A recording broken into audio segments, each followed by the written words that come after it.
ชื่นชื่นฉลองวันคืนจนคืนเพลงคลานดอกเอ้ยมะเขือแม่ตัวเนื้อมันเต้นเชิญน้องมาเล่นสงกรานต์เอาเชิญน้องขึ้นวิมานรับฟ้าสงกรานต์กันครับพี่มาไรเอาเชิญน้องขึ้นวิมานรับฟ้าสงกรานต์กันเขตสาทรนะครับท่านอานุภาพทานทองนะครับได้จุดเครื่องทองน้อยนะครับก่อนที่จะอาราธนาพระสงฆ์ทั้งนั้นนะครับได้สวดมาติกาจากนั้นนะครับก็จะบังสุกุล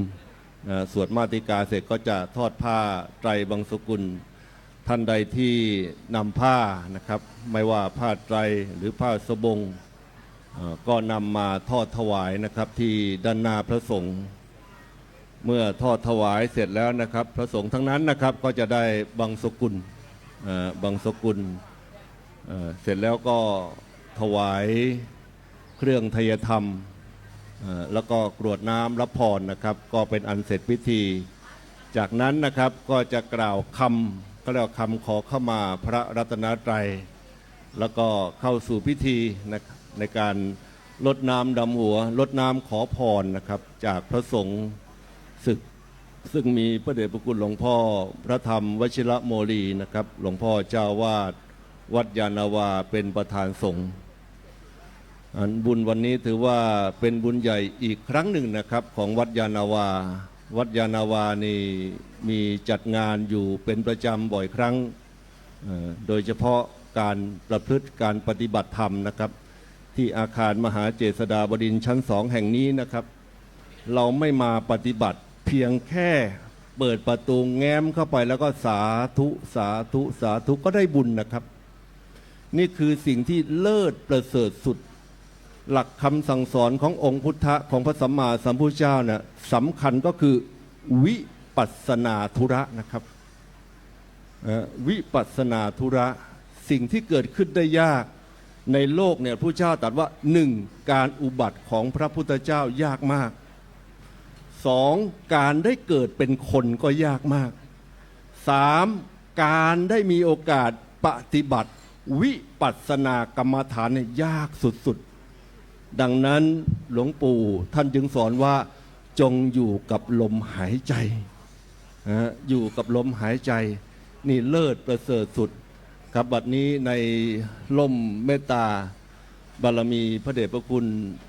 หลวงพ่อพระธรรมวชิระโมลีนะครับหลวงพ่อเจ้าวาดวัดยานาวานะครับท่านได้เมตตาเดินทางมาถึงแล้วนะครับญาติโยมที่จริงก็จะบอกให้ลุกขึ้นยืนนะครับถวายการต้อนรับนะครับถวายความเคารพพระเดชพระคุณนะครับครับเสร็จแล้วเชิญนั่งนะครับเชิญนั่งครับขอสาธุสาธุสาธุครับ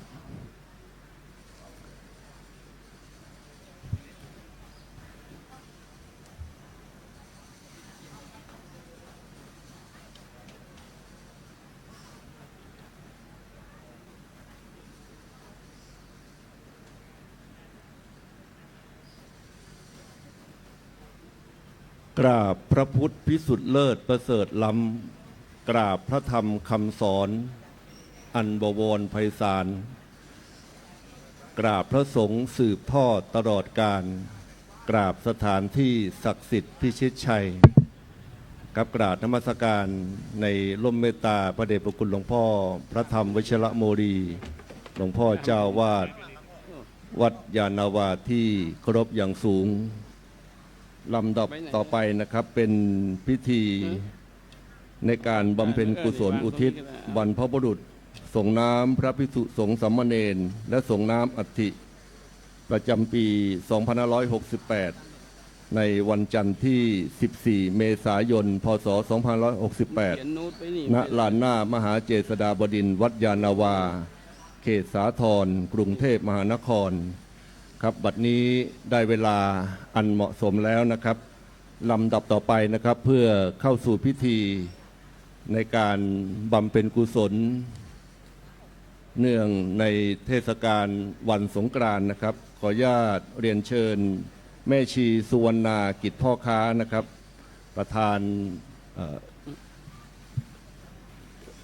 หัวหน้าปฏิบัติธรรมแม่ชีของวัดยานาวานะครับ ได้จุดธูปเทียนบูชาพระรัตนตรัยนะครับขอทุกท่านได้พนมมือนะครับขอเดชะพระพุทธรัตน์กำจัดทุกข์ขอให้ข้าพเจ้าประสบสุขสิริศักดิ์มีหลักฐาน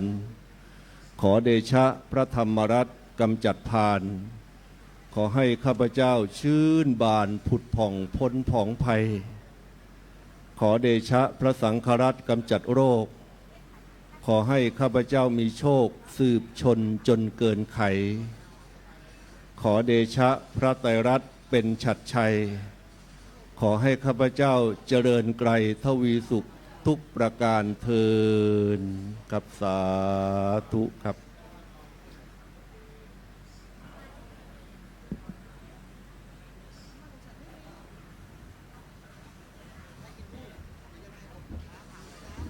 ครับหลังจากที่แม่ชีสุวรรณากิจพ่อค้านะครับจุดธูปเทียนบูชาพระรัตนตรัยนะครับแล้วก็กราบ3 ครั้งครับต่อเนื่องนะครับขออนุญาตเรียนเชิญคุณพี่สุชาดาจิราธิวัฒน์นะครับได้จุดเทียนส่องธรรมเป็นลำดับสืบไปนะครับขออนุญาตเรียนเชิญครับ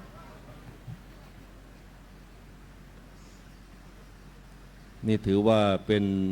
มหาวาสิกานะครับของวัดยานวาอีกท่านหนึ่งนะครับร่วมกับแม่ชีสุวรรณากิจพ่อค้าแล้วก็ยังมีคุณแม่สุจัญญาผ่าพักพานิชกุลนะครับซึ่งถือว่า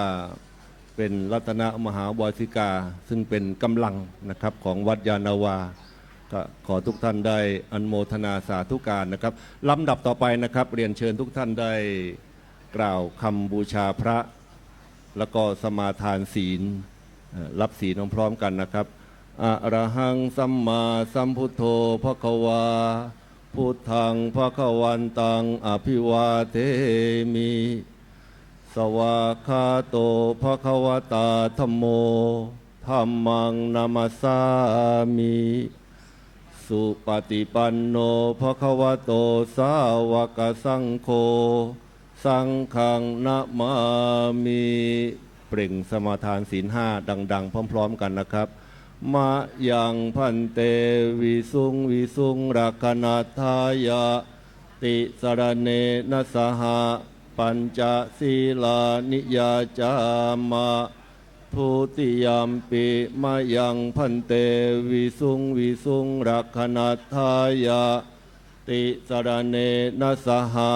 ปัญจศีลานิยาจามะตติยมปิมะยังพันเตวิสุงวิสุงรักขณาทายะติสรเนนะสหปัญจศีลานิยาจามะ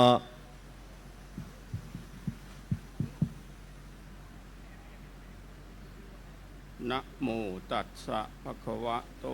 อะระหะโตสัมมาสัมพุทธัสสะนะโมตัสสะภะคะวะโตอะระหะโตสัมมาสัมพุทธัสสะนะโมตัสสะภะคะวะโตอะระหะโตสัมมาสัมพุทธัสสะนะโมตัสสะภะคะวะโตอะระหะโตสัมมาสัมพุทธัสสะนะโมตัสสะภะคะวะโตอะระหะโตสัมมาสัมพุทธัสสะนะโมตัสสะภะคะวะโตอะระหะโตสัมมาสัมพุทธัสสะพุทธังสรณังคัจฉามิพุทธังสรณังคัจฉามิธัมมังสรณังคัจฉามิธัมมังสรณังคัจฉามิสังฆังสรณังคัจฉามิสังฆังสรณังคัจฉามิทุติยัมปิพุทธังสรณังคัจฉามิทุติยัมปิพุทธังสรณังคัจฉามิทุติยัมปิธัมมังสรณังคัจฉามิทุติยัมปิธัมมังสรณังคัจฉามิทุติยัมปิสังฆังสรณังคัจฉามิทุติยัมปิสังฆังสรณังคัจฉามิต ติยัมปิพุทธังสรณังคัจฉามิ ตติยัมปิพุทธังสรณังคัจฉามิ ตติยัมปิธัมมังสรณังคัจฉามิ ตติยัมปิธัมมังสรณังคัจฉามิ ตติยัมปิสังฆังสรณังคัจฉามิ ตติยัมปิสังฆังสรณังคัจฉามิ ปานาติปาตาเวระมณีสิกขาปะทังสมาธิยามิ ปานาติปาตาเวระมณีสิกขาปะทังสมาธิยามิ อทินนาทานาเวระมณีสิกขาปะทังสมาธิยามิ อะทินนาทานาเวระมณีสิกขาปะทังสมาธิยามิ กาเมสุมิจฉาจาราเวระมณีสิกขาปะทังสมาธิยามิ กาเมสุมิชาจาราเวระมณีสิกขาปะทังสมาธิยามิ มุสาวาทาเวระมณีสิกขาปะทังสมาธิยามิ มุสาวาทาเวระมณีสิกขาปะทังสมาธิยามิ สุราเมรยะมัชฌะปมาทัฏฐานาเวระมณีสิกขาปะทังสมาธิยามิ สุราเมรยะมัชฌะปมาทัฏฐานาเวระมณีสิกขาปะทังสมาธิยามิ อิมานิปัญจสิกขาปทานิสีเลนะสุขติงยันติสีเลนะโภคสัมปทาสีเล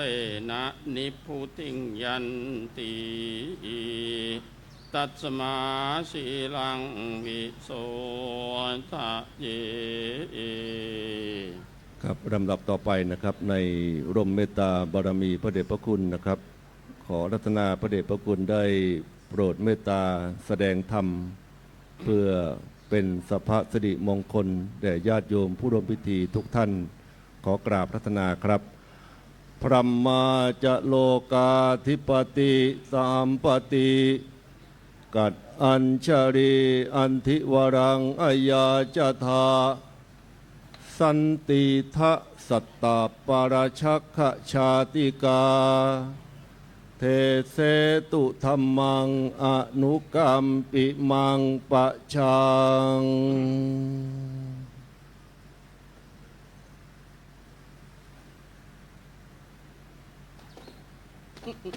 อุ้ย อะไร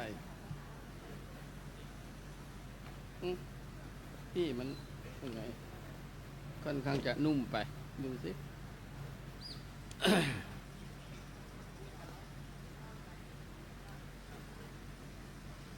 นะโมตัสสะภะคะวะโตอะระหะโตสัมมาสัมพุทธัสสะนะโมตัสสะภะคะวะโตอะระหะโตสัมมาสัมพุทธัสสะนะโมตัสสะภะคะวะโตอะระหะโตสัมมาสัมพุทธัสสะพรหมมาติมาตาปิตโร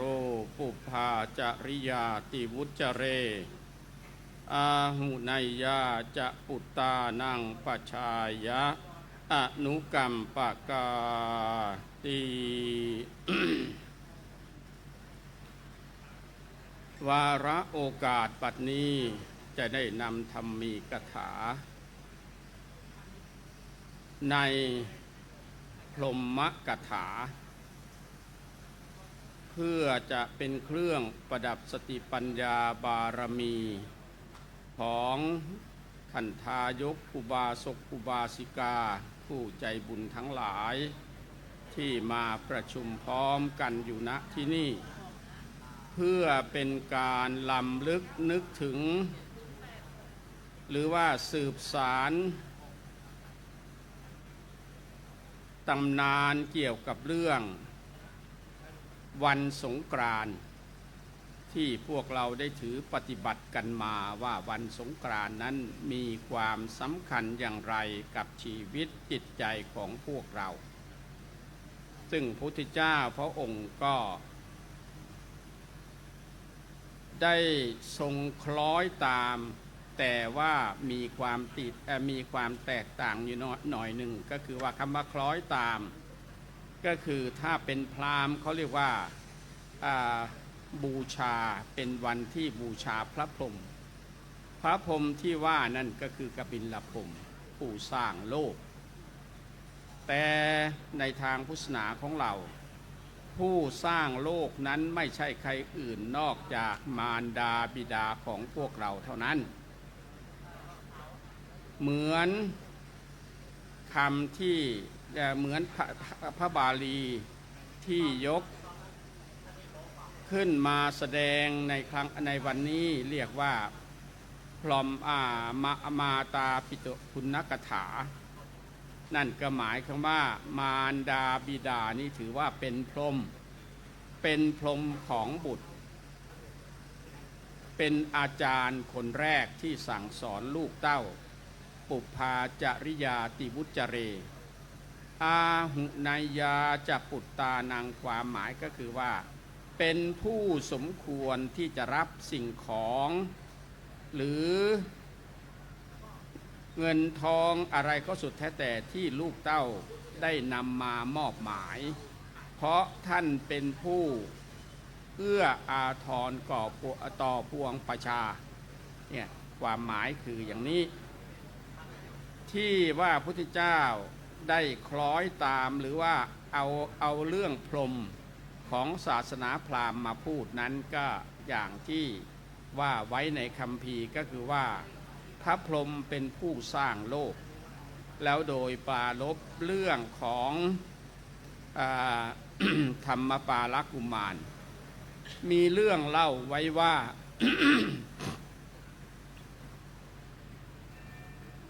มีเศรษฐีท่านหนึ่ง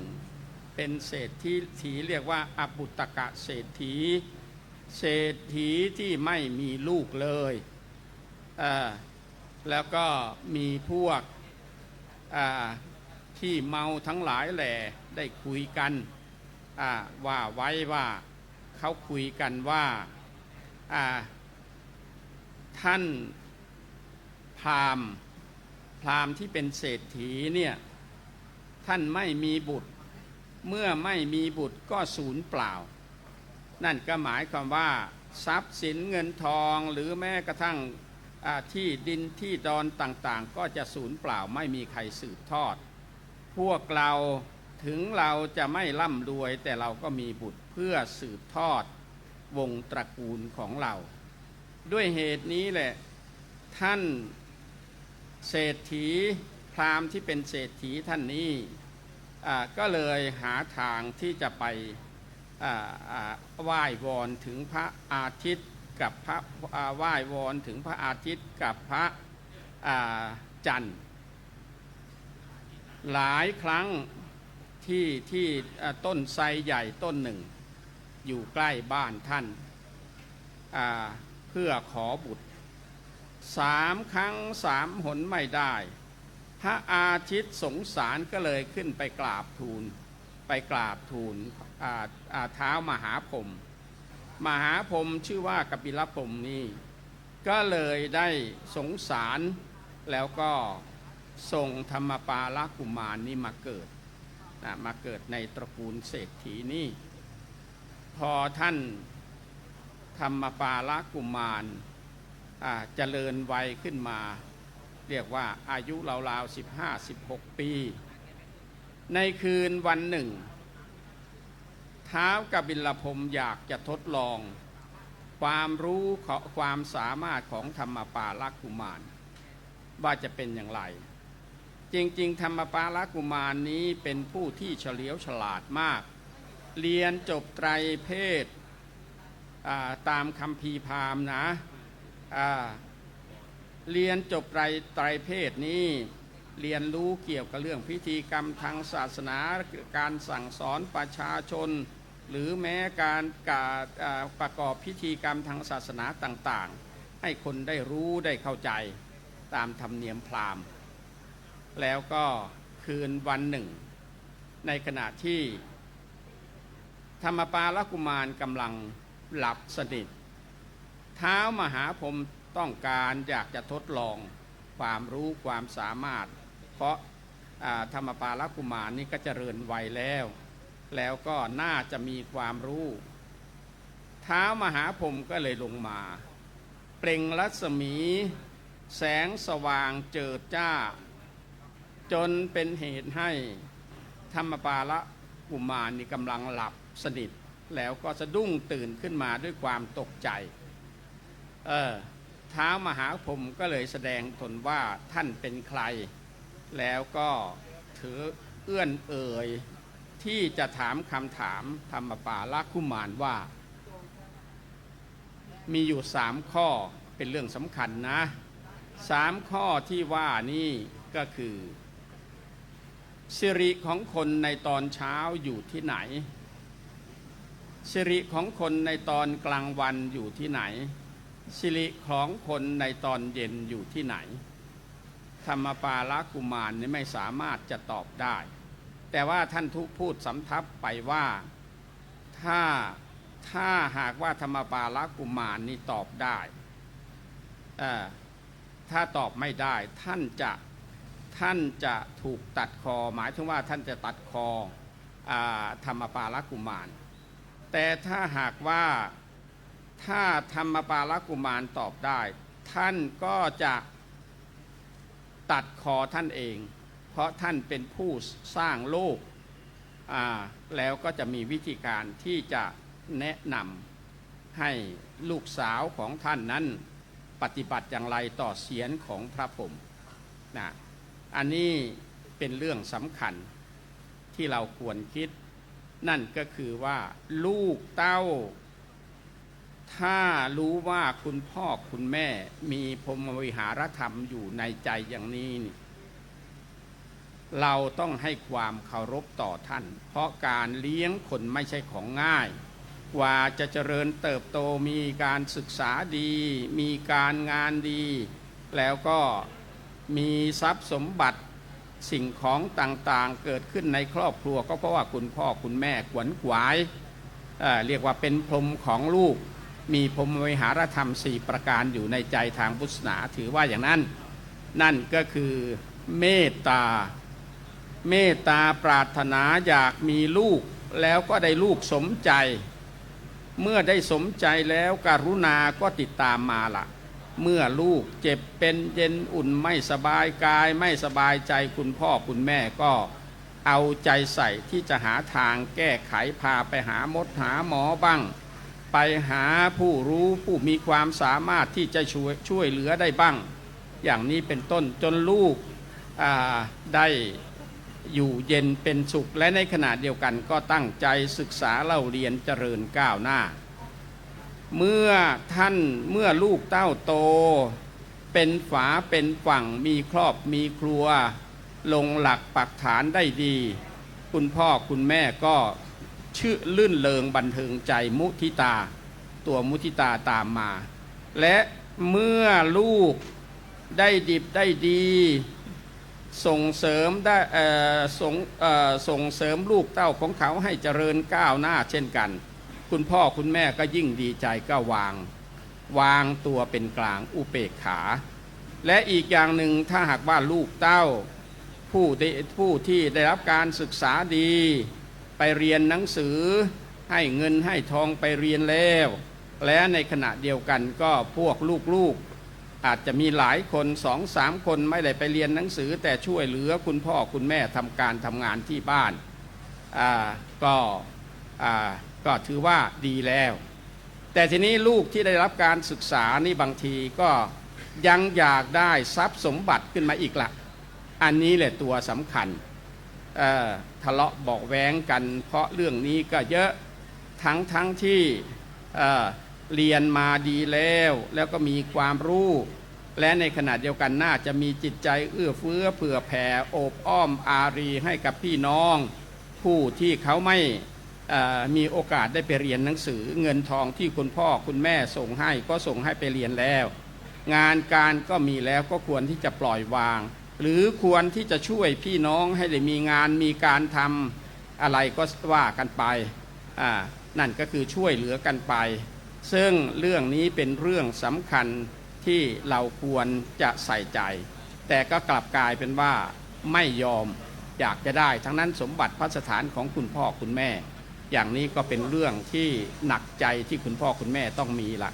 แต่ทั้งหมดทั้งปวงนี้ก็ต้องอาศัยศาลสถิตยุติธรรมขึ้นมาเกี่ยวข้องละแทนที่จะเอาคุณพ่อคุณแม่เป็นผู้ตัดสินใจก็ไม่เชื่อไม่ฟังสุดท้ายก็ต้อง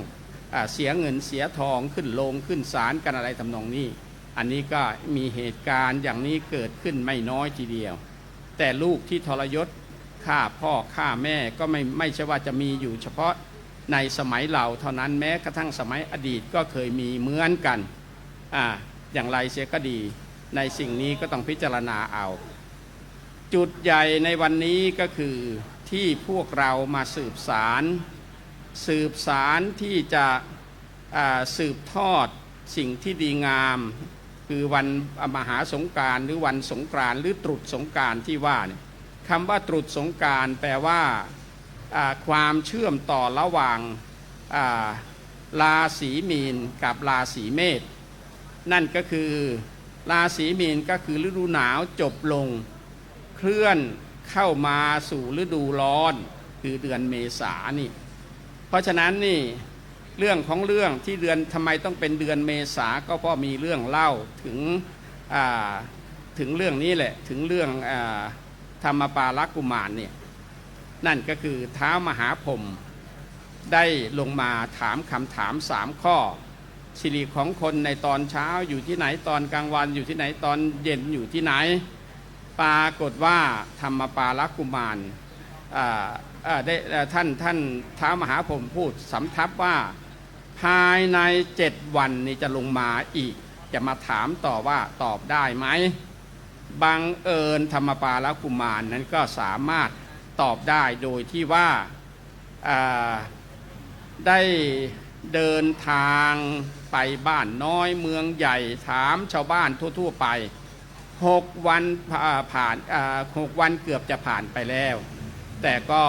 ไม่มีใครตอบได้ก็เลยหวนกลับมาเพื่อจะมารอตอบคำถามของท้าวกบิลพรหมทีนี้บังเอิญว่าเนื่องจากธรรมปาลกุมารนี่ได้เรียนรู้ภาษานกด้วยตั้งแต่7 ขวบแล้วและเสร็จแล้วพอเหนื่อยอ่อนก็เดินทางเข้าป่าเข้าไปในป่าใหญ่ใกล้ๆบ้านของท่านนั่นแหละแล้วก็ด้วยความเหนื่อยอ่อนก็นอนพิงต้นไทรใหญ่ต้นหนึ่งนกอินทรีผัวเมียเนี่ยเขาก็ได้เรียนรู้ข่าวดังนี้ที่ชาวบ้านเขาพูดกันทั่วไปนกก็รู้ก็เลยพากันมาพักอยู่ที่บนยอดไทรเนี่ยบนในต้นไทรนั่นแหละนะแล้วก็สนทนากันตัวผู้ก็ถามตัวเมียว่าพรุ่งนี้เราจะได้อาหารที่ไหนทานกันนกอินทรีตัวเมียก็เลยพูดว่าอ้าวเธอไม่ได้ยินหรือชาวบ้านเขาคุยกันบอกว่าจะท้าวกบิลพรหมจะลงมาเพื่อที่จะมาตัดคอธรรมปาลกุมารไม่ได้ยินกันเหรอท่านว่าอย่างนั้นทีนี้เสร็จแล้วนี่นกตัวผู้ก็สนใจขึ้นบอกว่าแล้วคำถามนั้นเขาถามว่าอย่างไรคำตอบอย่างไรปรากฏว่านกอินทรีตัวเมียก็ตอบหมดทุกอย่างบอกว่าสิริของคนในตอนเช้าเนี่ยมันอยู่ที่หน้าสิริของคนในตอนกลางวันอยู่ที่หัวใจสิริของคนในตอนเย็นอยู่ที่เท้าธรรมปาลกุมารโอ้โหได้ฟังเข้าเท่านั้นแหละดีใจมากๆก็เลยรีบลุกขึ้นวิ่งเข้าปราสาทไปปราสาทของท่านที่พ่อสร้างขึ้นเป็นชั้นที่7ที่ท่านอยู่นะ แล้วเสร็จแล้วก็พระผมก็มาลงมาอีก แล้วก็ธรรมปาลกุมารก็ตอบได้ตามที่นกอินทรีอธิบายให้ฟังนั่นแหละแล้วเสร็จแล้วก็ท้าวพระพรหมก็เลยพูดสำทับกับท่านธรรมปาลกุมารว่าเธอไม่สามารถจะตัดคอของฉันได้หรอกเพราะว่าฉันเป็นคนสร้างโลกฉันเองจะต้องตัดคอของฉันเองแล้วท่านก็อันตรธานกลับไปยังสวรรค์ของท่านเสร็จแล้วก็เรียกนางทั้ง7ที่เป็นลูกสาวเนี่ยมาหาแล้วก็อธิบายให้ฟังบอกว่าพ่อจะต้องตัดคอตัวเองเนื่องจากว่าไปแพ้พนันกับธรรมปาลกุมารคนอื่นไม่สามารถตัดคอของพ่อได้ก็พ่อขอให้พวกเรานี่หาพานทองมารองรับเอาเศียรของพ่ออย่าให้เศียรของพ่อตกไปอยู่ในน้ำจะเหือดหายสัตว์โลกก็จะต้องตายถ้าตกไปในอากาศก็จะมีก็จะเหือดหายไปเหมือนกันถ้าตกไปอยู่บนผืนแผ่นดินก็จะเป็นไฟมาบรรลัยกันไหม้โลกเรียกว่าไม่มีความสุขสักอย่างเดียวเพราะฉะนั้นขอให้เธอทั้ง7นางนี่เอาเศียรของพ่อเอาเศียรทองของพ่อที่พวกเธอเอาพานทองมารองรับเอาไปเอาไปที่เขาพระสุเมนแล้วก็เวียนรอบ6 รอบก่อนแล้วก็เอาไปใส่ในถ้ำของภูเขาไกรลาศที่เป็นยอดสูงสุดในเขาพระสุเมนนั่นแหละถึงเดือนเมษาของทุกปี15เหมือนเมื่อวานซืนมั้ง15ค่ำเดือนเมษาเนี่ยนั่นแหละวันที่12นะ15ค่ำเดือนเมษาใกล้พอดีเลยแล้วก็นั่นแหละพวกเธอต้องนำเศียรของพ่อเพราะมันเป็นช่วงฤดูร้อนเศียรของพ่อจะร้อนมากแล้วจะทำให้แผดเผาเขาพระสุเมนต้องเอาเศียรของพ่อออกมาโสดสงด้วยน้ำอบน้ำหอมของที่มีค่ามีราคาทั้งหลายแล้วก็ทำมาแห่รอบแล้วก็เอาน้ำหอมนั่นนะโสดสงเศียรของพ่อให้พ่อสบายแล้วเสร็จแล้วก็เอาเข้าไป6 รอบนะเวียนรอบอยู่6 รอบแล้วก็เอาเข้าไปเก็บไว้ที่เขาพระสุเมนนั่นแหละถ้าหากว่าพวกเราไม่มีส่วนเกี่ยวข้องกับพราหมณ์พุทธกับพราหมณ์เป็นอันเดียวกันแต่พุทธเจ้าในพระองค์ได้ปรับคำว่าเศียรของพ่อหรือพ่อเป็นพรหมนี่นะพระพุทธเจ้าของเราได้เปลี่ยนว่าผู้ที่เป็นพรหมจริงๆก็คือพ่อแม่พรหมมาติมาตาปิตโรอย่างที่พระบาลีที่มายกขึ้นมาแสดงมารดาบิดาท่านเรียกว่าเป็นพรหมเพราะมีพรหมวิหารธรรม4ประการอยู่ในใจเมตตากรุณามุทิตาอุเบกขานั่นแหละนั่นก็คือเมตตาปรารถนาอยากจะมีบุตรก็ได้บุตรสมความปรารถนาแล้วก็การุณาสงสารลูกน้อยเมื่อไม่สบายกายไม่สบายใจแล้วก็ช่วยทนุถนอมกล่อมเกลี้ยงเลี้ยงดูให้หายทุกข์หายโศกหายโรคหายไปเจริญวัยขึ้นเรื่อยๆสำเร็จการศึกษามีหน้าที่การงานและบางทีก็อาจจะมีครอบครัวขึ้นมาคุณพ่อคุณแม่ก็มีมุทิตาลื่นเริงบันเทิงใจดีอกดีใจกับลูกสุดท้ายก็คือเมื่อลูกเต้าดีเป็นฝาเป็นฝั่งกันดีแล้วก็ขอให้ลูกเต้านั้นได้เจริญรุ่งเรืองต่อไปท่านก็วางใจเป็นกลางสบายแต่ถ้าหากว่าลูกมีเรื่องทะเลาะเบาะแว้งกันท่านก็จะเป็น ทะเลาะเบาะแว้งเกี่ยวกับเรื่องสมบัติพัสถานเหล่านี้ท่านก็จะพยายามที่จะให้คำแนะนำตักเตือนไปผู้ที่มีได้เงินได้ทองไปเรียนแล้วมีการมีงานทำแล้วก็ไม่ต้องมาห่วงกับสมบัติพัสถานที่แม่มีลูกหลายๆคนหรือ2 คน3 คนที่อยู่บ้านช่วยงานพ่อแม่อยู่นี่เขาควรจะมีสมบัตินั้นมากกว่าส่วนเธอสมบัติคือการศึกษาของเธอนั้นเธอควรจะสร้างงานให้เกิดขึ้นแก่ตัวคุณเองนั่นถือว่าเป็นเรื่องที่ดีแล้วอะไรอย่างนี้ถ้าฟังกันก็เป็นเรื่องที่ดีถ้าไม่ฟังกันก็ไม่แน่อีกเหมือนกันอาจจะมีโรงศาลใหญ่เข้ามาเกี่ยวข้องก็เป็นไปได้นี่คือเรียกว่าความโลภนะความโลภเป็นอย่างนี้โบราณท่านถึงสอนว่าพ่อแม่ดีย่อมเป็นสีมงคลส่งช่วยดำรงยศศักดิ์อักขฐานลูกเต้าดีย่อมเป็นสีแก่วงวานเป็นรากฐานเทิดตระกูลหนุนสังคมเนี่ยศิษย์จะดีเพราะมีครูช่วยชูเชิดครูจะเลิศเพราะศิษย์ด้วยช่วยชูสีครูรักศิษย์ศิษย์นบครูดูเข้าทีศิษย์ครูดีช่วยชูชาติศาสตร์จำเริญมันมีส่วนเกี่ยวพันกันในลักษณะอย่างนี้เพราะฉะนั้นก็พวกเราก็ต้องตั้งใจทำสิ่งที่ดีงามเอาไว้แล้วก็เรื่องของธรรมปาลกุมารก็เอาเป็นว่า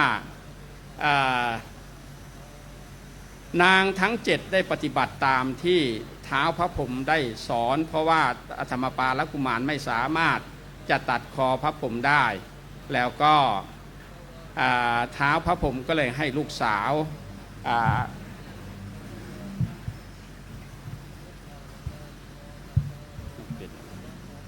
ท้าวพระพรหมนี่ให้ลูกสาวเป็นผู้นำพานทองมารองรับเศียรที่ท่านตัดแล้วก็เอาไปไว้ที่ภูเขาไกรลาดทั้งหมดทั้งปวงนี้ถ้าจะตีความนะตีความก็คือว่าลูกเต้าจะมาทำลายคุณพ่อคุณแม่ผู้ให้กำเนิดนั้นย่อมเป็นไปไม่ได้อยู่แล้วเพราะถือว่าเป็นบุคคลสำคัญสำหรับชีวิตของพวกเราแต่ปัจจุบันนี้ปัญหาความโลภความโกรธความหลงมันกลุ่มลุมจิตใจของลูกหลานไม่น้อยทีเดียวข่าวคราวที่ออกมานี่ลงหนังสือหนังสือพิมพ์ก็ดีมีข่าวออกทางโทรทัศน์ก็ดีก็มีบ่อยที่สุดการที่ลูกเต้าฆ่าพ่อฆ่าแม่แล้วก็มีเรื่องราวใหญ่โตเกิดขึ้นแต่ทั้งหมดทั้งปวงนี่ก็ไปเกี่ยวข้องกับโรงกษาลก็ไม่รู้จะว่าอย่างไรเพราะว่าถ้าคนไม่เคยบวชคนไม่เคยเข้าวัดไม่เคยวัดจิตใจของตัวเองเลยคนที่เข้าวัดนี่เป็นคนวัดได้มันก็ดีไปบางทีเข้าวัดไม่ได้เลยกายก็วัดไม่ได้วาจาก็วัดไม่ได้จิตใจก็ล้มเหลวลักษณะอย่างนี้ก็ไม่ใช่แล้วคนเข้าวัดนั่นต้องวัดได้ทั้งกายให้รู้จักกราบรู้จักไหว้รู้จักคำพูดคำจาใช้คำพูดคำจาที่เหมาะสมกับพระเจ้าพระสงฆ์ควรจะพูดอย่างไรกับคุณพ่อคุณแม่ควรจะแสดงตัวอย่างไรพูดคุยกับท่านอย่างไรกับพี่กับน้องเหล่านี้เป็นต้นต้องมาเรียนรู้แล้วก็พระเจ้าพระสงฆ์ท่านสอนให้หมดแหละเข้าวัดแล้วต้องเป็นคนวัดได้ศึกหาลาเพศไปแล้วก็ตั้งใจทำมาหากินเลี้ยงชีวิตตัวเองดูแลคุณพ่อคุณแม่ในวัยชราแล้วก็ให้ท่านสบายใจตอนที่ก่อนที่ท่านจะลาโลกไปลูกเต้าสมัครสมานสามัคคีกันดีก็ทำให้คุณพ่อคุณแม่ได้สบายใจเนี่ยเป็นอย่างนี้เพราะฉะนั้นก็การที่เท้าพระพรหมเนี่ยท่านแนะนำให้พวกเราได้รู้นั่นก็คือพุทธเจ้านี่ย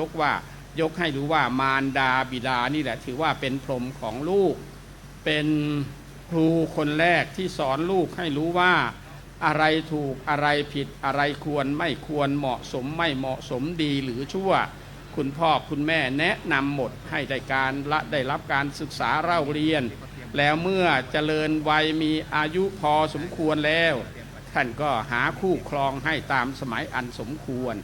แล้วนอกจากนั้นก่อนที่ท่านจะลาโลกท่านก็มอบทรัพย์มรดกให้อย่างนี้เป็นต้น ทั้งหมดทั้งปวงนี้ที่ท่านทำได้อย่างนั้นก็เพราะว่าลูกเป็นผู้อยู่ในโอวาทเป็นผู้รู้จักทนุถนอมกอบเกลี้ยงดูแลคุณพ่อคุณแม่และในขณะเดียวกันความเป็นมิตรไมตรีระหว่างพี่น้องในครอบครัวเดียวกันก็เป็นเรื่องที่ดีทำให้คุณพ่อคุณแม่ได้สบายใจอันนี้ก็เป็นเรื่องสำคัญที่พวกเราควรคิดเพราะฉะนั้นนี่วันนี้ถือว่าเป็นวันที่เราโสดสงน้ำแก่ผู้สูงอายุนั่นก็คือทั้งหมดทั้งปวงเราก็อาศัยพระเจ้าพระสงฆ์เนี่ยท่านที่วัดวาอารามต่างๆเป็นหลักนำแล้วเราก็สงน้ำพระเจ้าพระสงฆ์และในขณะเดียวกันเราก็สงน้ำผู้สูงอายุเพราะเป็นเทศกาลที่พระพรหมท่านว่าไว้อย่างนั้นนะนั่นก็คือน้ำสงฆ์นี่เป็นเรื่องสำคัญมีความหมายนะโยมนะน้ำนี่เป็นลักษณะอย่างไรลักษณะของน้ำนะโยมนะ ข้อที่หนึ่งก็คือน้ำนี่ดัดงอได้ตามสภาพอยู่ในโอ่งก็เหมือนโอ่งอยู่ในขวดก็เหมือนขวดนี่อย่างหนึ่งนะอย่างที่สองก็คือน้ำมีลักษณะเชื่อมประสานนั้นก็หมายความว่าเราจะสร้างบ้านเรือนที่ใหญ่โตมีอิฐมีกรวดมีหินมีทรายอะไรพวกนี้เนี่ยนะต้องเอาน้ำนี่มาเป็นตัวประสานสร้างตึกหลังใหญ่ๆขึ้นมาต้องอาศัยน้ำเป็นตัวประสานข้อที่สองนะประสานกรวดหินดินทรายเข้ากันสร้างเป็นตึกใหญ่โตขึ้นมาข้อที่สามน้ำให้ความเย็นดับร้อนผ่อนคลายดื่มน้ำเข้าไปก็ทำให้หายร้อนแล้วสงน้ำเย็นเข้าไปก็ทำให้สดชื่นขึ้นมานะทำงานหนักๆอย่างนี้ก็ต้องอาศัยน้ำเป็นฐานเหมือนกันสุดท้ายน้ำเป็นยังไงมีลักษณะชำระล้างร่างกายของเราแปดเปื้อนมีเหงื่อมีใครออกมาเราก็ต้องอาบน้ำอาบน้ำชำระล้างร่างกาย4ประการนี้เรียกว่าน้ำลักษณะของน้ำคนดีต้องทำตัวเหมือนกับน้ำอยู่ที่ไหนปรับตัวเข้าได้กับเพื่อนกับพ้องกับพี่กับน้องเนี่ยตัวนี้และในขณะเดียวกันก็ข้อที่สองก็คือเห็นเขาแตกแยกกันก็พยายามเชื่อมประสานให้เขาเป็นมิตรไมตรีกันต่อไปลักษณะอย่างนี้นะข้อที่สองข้อที่สามก็คือสร้างความเป็นมิตรไมตรีกับเพื่อนกับพ้องให้ได้นั่นก็คือเหมือนกับน้ำนี่เขาเย็นความเย็นนี่ทำความเย็นความชุ่มเย็นทำให้บ้านเมืองอยู่รอดปลอดภัยเพราะเรามีความสมัครสมานสามัคคีกันแล้วก็ทำให้ประเทศชาติบ้านเมืองอยู่ร่มเย็นเป็นสุข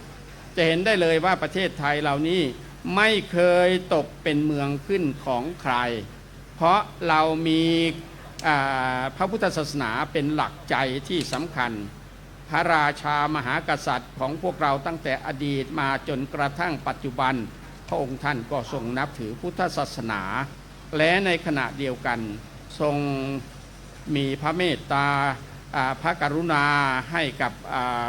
ราษฎรของท่านที่ไหนมีทุกข์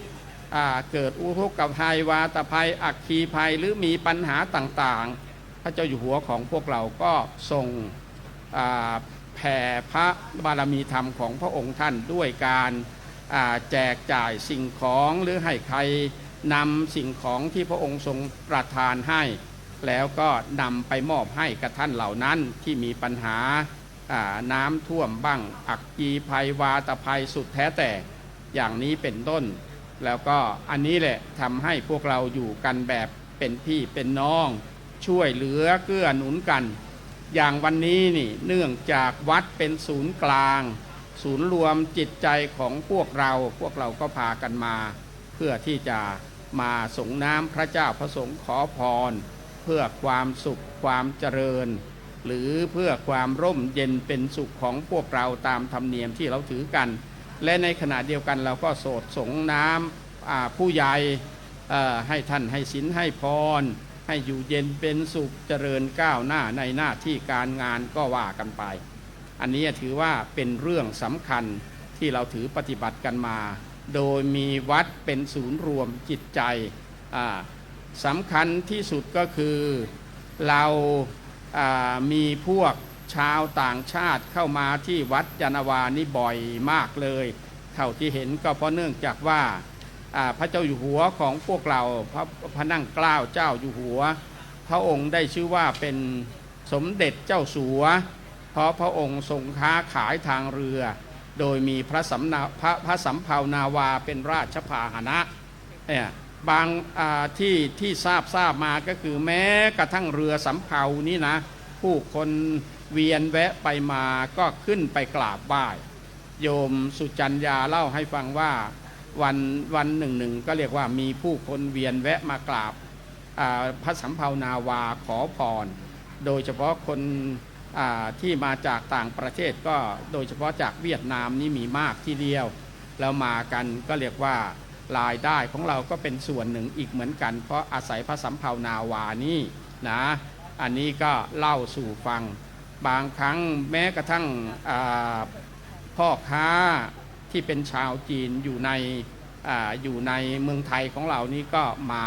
กราบมาไหว้อยู่เรื่อยนะอันนี้ก็เล่าสู่ฟังอันนั้นถือว่าเป็นความเชื่อเป็นความพอใจและในขณะเดียวกันหวังว่าทุกสิ่งทุกอย่างจะเจริญก้าวหน้าในชีวิตของท่านเหล่านั้นจึงได้มากราบไหว้พระองค์ท่านเพื่อขอพรอันนี้เป็นสิ่งสำคัญสำหรับชีวิตของพวกเราเหมือนกับการไหว้พระสวดมนต์แต่ละวันก่อนหลับก่อนนอนมีการไหว้พระสวดมนต์จากนั้นก็แผ่ส่วนกุศลให้กับคุณพ่อคุณแม่ผู้ที่ล่วงลับไปให้ท่านไปดีมีสุขอำนวยอวยพรให้ลูกหลานอยู่เบื้องหลังได้มีความสุขความเจริญถ้าท่านยังอยู่เราก็ขอให้ท่านมีอายุมั่นขวัญยืนเป็นร่มโพร่มไทรของลูกหลานสืบต่อไปเราก็ทำได้อย่างนี้แล้วเสร็จแล้วเราก็หลับสบายถ้าทำได้อาตมาเองก็เหมือนกันนะก็ทำทุกวันแหละก่อนหลับก่อนนอนก็ไหว้พระตื่นเช้าขึ้นมาก็ไหว้พระบนที่กุฏิก่อนที่จะมาร่วมไหว้พระกับคณะสงฆ์ของวัดยานนาวาเราที่อาคารมหาเจษฎาบดินทร์ชั้น3เนี่ยนะอันนี้ก็เล่าสู่ฟังไม่เคยขาดเรากันมาถ้าไม่จำเป็นหรือไม่เจ็บป่วยก็ไม่เคยขาดทำวัดอยู่ที่ไหนก็แล้วแต่อยู่ที่วัดเบญจมาอาตมาก็เป็นคนขยันผู้หนึ่งละและในขณะเดียวกันไปอยู่ที่ประเทศสวิตเซอร์แลนด์ก็เหมือนกันแล้วก็ทำจนได้สร้างวัดสมบูรณ์แบบขึ้นมาเป็นวัดเฉลิมพระเกียรติแห่งองค์สมเด็จย่าให้นามว่าวัดศรีนครินทร์วรารามเมื่อก่อนใช้คำว่าวัดไทยในประเทศสวิตเซอร์แลนด์ก็ขอเปลี่ยนนามนั้นมาเป็นพระนามของพระองค์สมเด็จย่าเพราะสมเด็จย่าพระองค์ท่านก็ทรงโปรดประทานด้วยได้เขียนเป็นประวัติไว้ในหนังสือของประวัติวัดศรีนครินทร์นะอันนี้ถ้าท่านผู้ใดประสงค์จะอ่านก็หาดูได้เลยอันนี้ก็ฝากไว้ให้เป็นข้อคิดดังนั้นวันสงกรานต์นี้จึงเป็นวันที่พวกเราโดยเฉพาะลูกเต้าอยู่ที่ไหนก็สุดแท้แต่ถึงวันนี้ถือว่าเป็นวันครอบครัวแล้วก็เป็นวันรวมญาติแล้วก็เป็นวันมหาปีติมหาปีติเป็นอย่างไรดีอกดีใจที่ลูกเต้าญาติมิตรได้หวนกลับมาแต่ละปีบางคนนะอาตมาตอนอยู่ที่ประเทศสวิตเซอร์แลนด์ไปลาเขาลาจะกลับเมืองไทยมาสงกรานต์อันนี้ก็เรียกว่าพ่อแม่ถ้าหากลูกเต้าอยู่ไกลๆมากันก็ดีอกดีใจสร้างมหาความปีติยินดีให้เกิดขึ้นโอบกอดลูกหลานมีของฝากของฝังให้ก็ยิ่งดีอกดีใจใหญ่นั่นแหละเป็นวันมหาปีติเป็นวันรวมญาตินะไม่ว่าญาติอยู่ห่างไกลกันเมื่อเจริญเติบโตแล้วก็พากันไปทำมาหากินที่นู่นที่นี่บ้างทั่วทุกมุมโลกพอถึงวันนี้มาพวกเราก็มารวมตัวกัน ด้วยการลำลึกถึงบรรพบุรุษมาไหว้เจดีย์มาทำบุญอุทิศให้กับผู้หลักผู้ใหญ่ที่เราให้ความเคารพนับถือแม้กระทั่งอาตมาเองก็วันนี้แหละจะเดินทางวันพรุ่งนี้ก็จะไปทำบุญอุทิศให้กับหลวงพ่อพระครูอาทรสุภเขตที่เป็นอดีตเจ้าคณะตำบลนาคำใหญ่และในขณะเดียวกันท่านก็เป็นผู้อุปถัมภ์เกี่ยวกับเรื่องการศึกษาเล่าเรียนของอาตมาตั้งแต่เป็นสามเณรไปเรียนต่ออยู่ในต่างจังหวัดแล้วก็เข้ามาในกรุงเทพตอนได้เป็นปรริญญาธรรม5 ประโยคแล้วเข้ามาอยู่ที่วัดเบญจนะอันนี้ก็มีผู้ใหญ่มาฝากให้อยู่ที่นั่นแล้วต่อมาหลวงพ่อก็ส่งให้ไปอยู่ที่ประเทศสวิตเซอร์แลนด์ไปสร้างวัดไทยขึ้นมาเรียกว่าวัดไทยในประเทศสวิตเซอร์แลนด์เมื่อความทราบเมื่อเหตุการณ์ต่างๆสมเด็จย่าทรงทราบทั้งหมดพระองค์ท่านก็เลยทรงบริจาคพระราชทรัพย์จากก้อนแรกก็คือ 236,964 สวิสฟรังแล้วก็ทรงระบุว่า900 สวิสฟรังให้ตั้งเป็นมูลนิธิอาตมาก็ถือปฏิบัติตามแล้วก่อนที่พระองค์จะเสด็จสวรรคตก็สั่งให้หลานเขยบริจาคอีกตั้ง500,000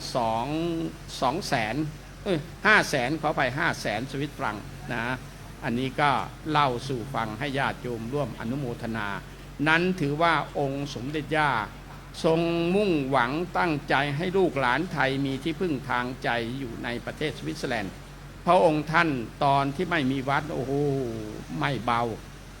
ผู้คนไม่เมื่อไม่มีพระก็เอาพระองค์ท่านเป็นพระนะ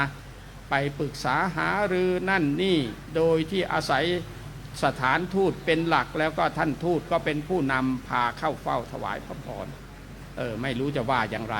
อาตมาเองก็มีโอกาสได้ไปเยี่ยมพระองค์ท่านได้เข้าเฝ้าถวายพระพรพระองค์ท่านที่นั่นกับสมเด็จพระเจ้าพี่นางเธอพอพระองค์ทรงเห็นเข้าเท่านั้นก็เลย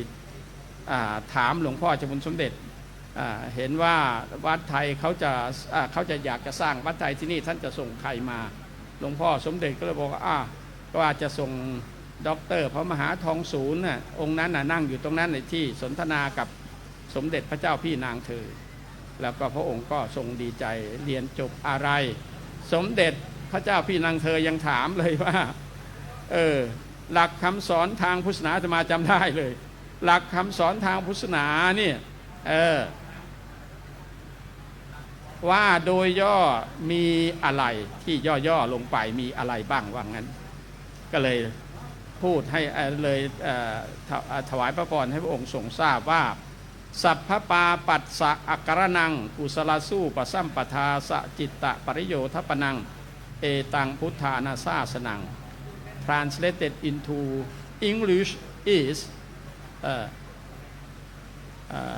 not to do all evils to the good to purify one's mind these are the teaching of the Buddhas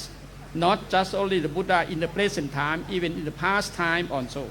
This is the summarizing of the teaching of the Buddhas โอ้ยพระองค์ท่านดีใจมาก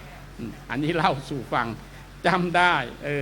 นะฝากไว้ให้ญาติโยมได้เป็นข้อคิดไปอยู่ที่นั่นก็เรียกว่าได้สร้างวัดสมบูรณ์ให้กับสมเด็จย่าพระองค์ท่านทรงดีพระทัยมากแล้วก็เลยพระองค์ทรงบริจาคอย่างที่ว่าเนี่ยก็เลยขอเปลี่ยนจากวัดไทยในประเทศสวิตเซอร์แลนด์เป็นวัดศรีนครินทร์วรารามจนกระทั่งปัจจุบันนี้อยู่ที่ประเทศสวิตเซอร์แลนด์34 ปีหลวงพ่อเจ้าคุณสมเด็จท่านเมตตาให้มาช่วยงานท่านที่นี่ก็เลยได้กลับมาถ้าไม่เช่นนั้นก็คงจะ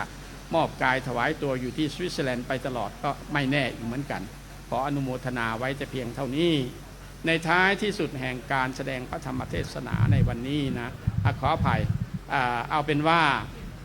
วันสงกรานต์นี่เป็นวันรวมญาติอย่างที่ว่าเรียกว่าคนเหนือคนอีสานคนภาคใต้โดยเฉพาะเหนืออีสานจะมากมาอยู่ในกรุงเทพนี่ถึงวันนี้นี่โอ้โหหนังสือพิมพ์เขาก็ลงเตรียมพวกพวกตำรวจทางหลวงทั้งหลายแหล่ในเตรียมการไม่ทราบว่าข่าวมันจะเป็นอย่างไร เมื่อสงกรานต์เสร็จแล้วมีอุบิเหตุเกิดขึ้นหรือเปล่าหรือมีน้อยหรือไม่มีเลยก็สุดแท้แต่นั่นก็ถือว่าพวกเราคิดถึงพ่อแม่เป็นวันพ่อวันแม่วันรวมญาติวันพี่วันน้องวันมหาปีติ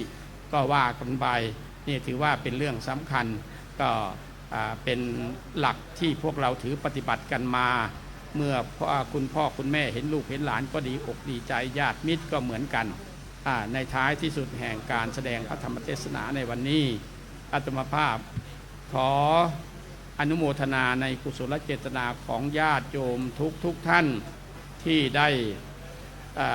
พร้อมใจกันมาบำเพ็ญกุศลด้วยการทำบุญอุทิศให้กับญาติมิตรผู้ที่ล่วงลับไปด้วยอำนาจคุณพระศรีรัตนตรัยและบุญกุศลที่ท่านทั้งหลายได้บำเพ็ญแล้วตั้งแต่อดีตจนกระทั่งปัจจุบันพึงมารวมกันเป็นตปะเป็นเดชะปกป้องคุ้มครองให้ญาติโยมทุกท่านจงเป็นผู้เจริญด้วยจตุรพิทพรชัยคืออายุวันนะสุขภละปฏิภาณคุณสารสมบัติธนสารสมบัติปรารถนาสิ่งใดที่ไม่เหลือวิสัยและประกอบชอบธรรมขอสิ่งนั้นจงสำเร็จแก่ญาติโยมทุกท่านทุกคนเถิดสาธุสาธุสาธุอนุโมทามิ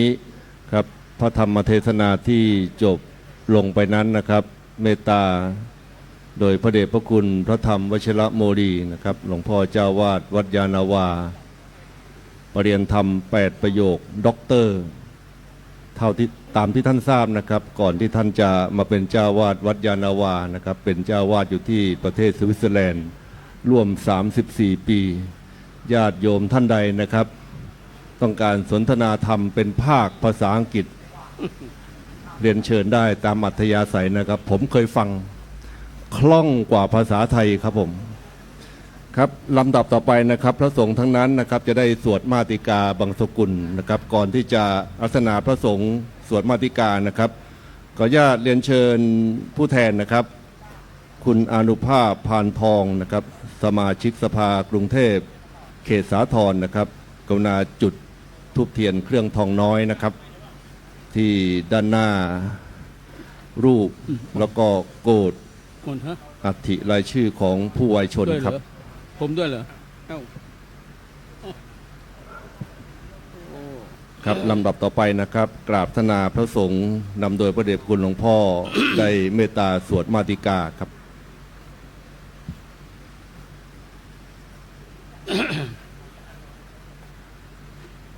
นะโมตัสสะภะคะวะโตอะระหะโตสัมมาสัมพุทธัสสะนะโมตัสสะภะคะวะโตอะระหะโตสัมมาสัมพุทธัสสะนะโมตัสสะภะคะวะโตอะระหะโตสัมมาสัมพุทธัสสะกุศลธรรมะกุศลธรรมะอัปปยาธรรมาสุขายเวทนายสัมปยุตตาธรรมาทุกขายเวทนายสัมปยุตตาธรรมอนุขมาสุขายเวทนายสัมปยุตตาธรรมาวิปากธรรมาวิปากธรรมธรรมาเนววิปากนาวิปากธรรมธรรมาอุปาทินอุปาทานิยาธรรมาอนุปาทินนุปาทานิยาอนุปาทินะอนุปา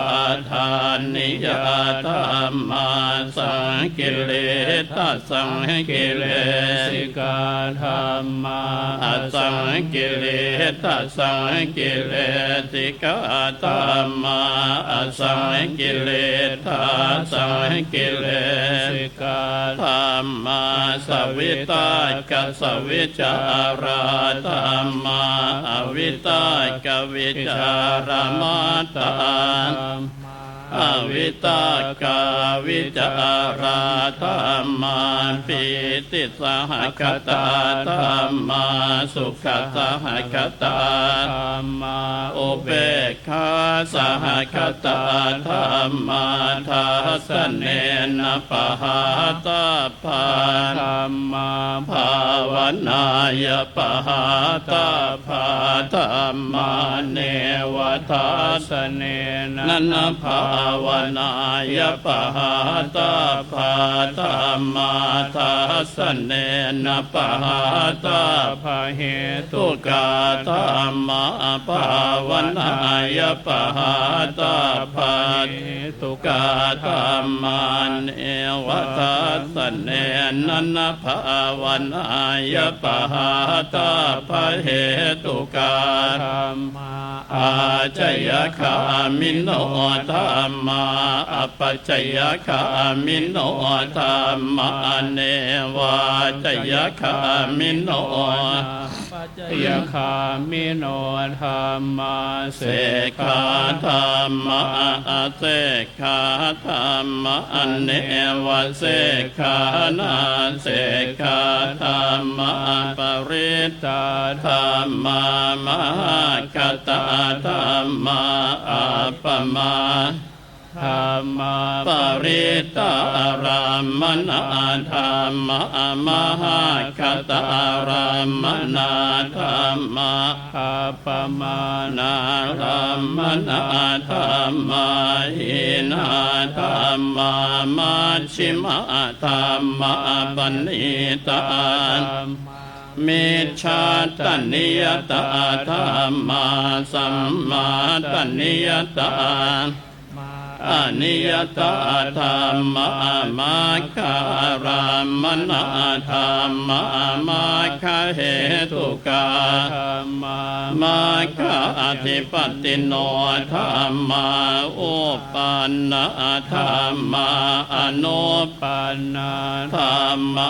อุปาทิโนธรรมา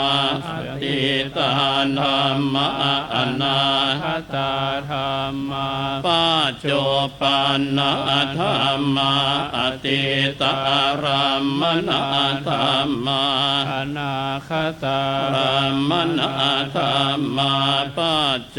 ปันนารัมมนาธรรมาอัจฉตาธรรมาพหิทาธรรมาอัจฉตพหิทาธรรมาอัจฉตารัมมนาธรรมาธารามนาธรรมาอาชาตพหิทารามนาธรรมาสันนิธาสนัสสะปฏิกาธรรมาอนิธาสนัสสะปฏิกาธรรมาอนิธาสนาปฏิกาธรรมาเหตุปัจจโยอารามณปัจจโยอธิปติปัจจโยอนันตรปัจจโยสมณอันตรปัจจโยสหชาตปัจจโยอัญญมัญญปัจจโยนิสยปัจจโยอุปนิสยปัจจโยปุเรชาตปัจจโยปัจฉาชาตปัจจโยอาเสวนปัจจโยกัมมปัจจโยวิปากปัจจโยอาหารปัจจโยอินทรียปัจจโยชานปัจจโยมัคคปัจจโยสัมปโยตปัจจโยวิปโยตปัจจโยอธิปัจจโยนาทิปัจจโยวิคตปัจจโยอวิคตปัจจโยครับลำดับต่อไปนะครับจะเป็นการทอดผ้าไตรบงสกุลอัฐินะครับขออนุญาตเรียนเชิญ10ท่านนะครับได้ทอดผ้าไตรบงสกุลนะครับท่านแรกนะครับเรียนเชิญแม่ชีสุวรรณากิจพ่อค้าท่านที่2นะครับคุณสุชาดาจิราธิวัฒน์ ท่านที่สามคุณอานุภาพพานทองสกเขตสาทรสี่คุณกฤตินวรุณีคำแดงห้าคุณนาฏนิษฐาจิราริยพงศ์หกคุณอัมภัยจันเขียวเจ็ดคุณมยุรีเนาวรัตโนภาสแปดคุณจิดาภาคำแดงเก้าคุณพัชรีหลินวัฒนาและสิบคุณจิรนันท์เราหะลิลภาพถ้าหากว่าอ่านผิดขออภัยนะครับผมเรียนเชิญนะครับเรียนเชิญนะครับ เดี๋ยวคอยก่อนนะพร้อมๆกันนะคอยก่อน ครับ เข้าประ จับ จำ ด้วยกัน ที่ก่อน จับด้วยกันนะครับพร้อมๆกันแล้วก็ทอดนะครับ ยืก็ได้นี่นี่นี่ นี่เป็นชุดที่หนึ่งนะครับ เนี่ยโยมเข้ามา ญาติท่านที่นำผ้าไตรมารอสักครู่นะครับ ท่านที่นำมาก็รอสักครู่หนึ่งครับเสร็จแล้วก็วางขวางนะครับ วางขวางบนภูสายโยงนะครับครับเสร็จแล้วก็เชิญนั่งประจำที่นะครับ แล้วก็ยังมีอีกชุดหนึงนะครับมีอีกชุดนะครับเมตตาพระเดชพระคุณนะครับ มีอีกชุดนะครับชุดที่สองนะครับเรียนเชิญแม่ชีสวนนากิจพ่อค้าอีกรอบนะครับ แล้วก็ผู้แทนผู้ปฏิบัติธรรมนะครับชั้นสองนะครับเรียนเชิญสองท่านนะครับ ผู้แทนผู้ปฏิบัติธรรมชั้นสองนะครับสองท่านก่อนนะครับสองท่านก่อนนะครับ ครับกันก็ได้ แล้วก็ท่านที่สี่นะครับคุณบุญเรือนอุดมพาณิชย์ที่ห้าคุณ สศิวันโมริวัฒน์คุณอัมภัยจันเขียว คุณยศยูยงลี่ยูนะครับและ8คุณชัชนะแสงเนตร9พี่ปนดนะครับเสนีวงศ์นวิยานะครับนายกสมาคมความส่งเสริมเจริญของพระพุทธศาสนาและ10ผู้แทนผู้ปฏิบัติธรรมของแม่ชีสุวรรณานะครับท่านหนึ่งนะครับครับครับเรียนเชิญครับเชิญครับ เอาเราวาง ครับพร้อมแล้วก็เชิญทอดนะครับครับแล้วก็ท่านที่ถือผ้าไตรอยู่นะครับ เชิญนะครับผมท่านที่ถือผ้าไตรนะครับเชิญทอดถวายขาดอีกสองท่านครับอีกสองท่านชุดที่สอง เปียกเนี่ยจับ มอบให้ครับผม นี่ อ่า หลังนี่ แล้วก็อุบาสกอุบาสิกาญาติโยมนะครับที่นำผ้าไตรนำผ้าสบงมานะครับเรียนเชิญนะครับเรียนเชิญมาทอดถวายนะครับ ที่ด้านหน้าพระสงฆ์นะครับ ท่านจะได้เมตตาบังสกุลครั้งเดียวนะครับทักษิณานุปทานการอุทิศบุญสถิตครบถ้วนล้วนกุศล ทักษิณานุปทานการบุญดลบุญแผ่ผลพลังทั้งบุญครองนะครับบุญกุศลวันนี้ยิ่งใหญ่จริงๆทักษิณานุปทานการเคารพบุญบรรจบกตัญญูอยู่สนองทักษิณานุปทานการบุญครองบุญทั้งผองบูชาคุณปู่ย่าตายายพ่อแม่ครูอุปชาอาจารย์นะครับท่านที่ไม่ได้ออกมาถวายก็อนุโมทนาสาธุการนะครับอนุโมทนาสาธุการบุญสำเร็จได้ด้วยการอนุโมทนานะครับบุญสำเร็จได้ด้วยการอนุโมทนา เห็นใครทำดี เห็นใครปฏิบัติธรรมเห็นใครปฏิบัติดีปฏิบัติชอบ แล้วก็สาธุสาธุสาธุถือว่าเป็นบุญกุศลอันยิ่งใหญ่นะครับครับวางซ้อนๆได้เลยนะครับวางซ้อนๆได้เลยครับยังมีอีกไหมครับ ถ้ามีก็เข้ามาได้เลยนะครับ มาทอดผ้าบังสกุลอุทิศส่วนบุญส่วนกุศลให้ปู่ย่าตายายพ่อแม่ที่ล่วงรับครูอุปชฌาย์อาจารย์ผู้มีพระคุณทุกท่านครับเสร็จแล้วก็เรียนเชิญนั่งประจำที่นะครับเครื่องไทยธรรมอย่าเพิ่งก่อนนะครับเครื่องไทยธรรมถังสังฆทานเดี๋ยวอีกครั้งหนึ่งนะครับหลังจากที่ทอดผ้าบังสกุลเสร็จแล้วนะครับหมดแล้วนะครับ เอางั้นเลย โอ้ ครับหมดแล้วครับ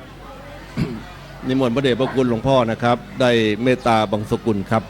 ทุกท่านพนมมือนะครับ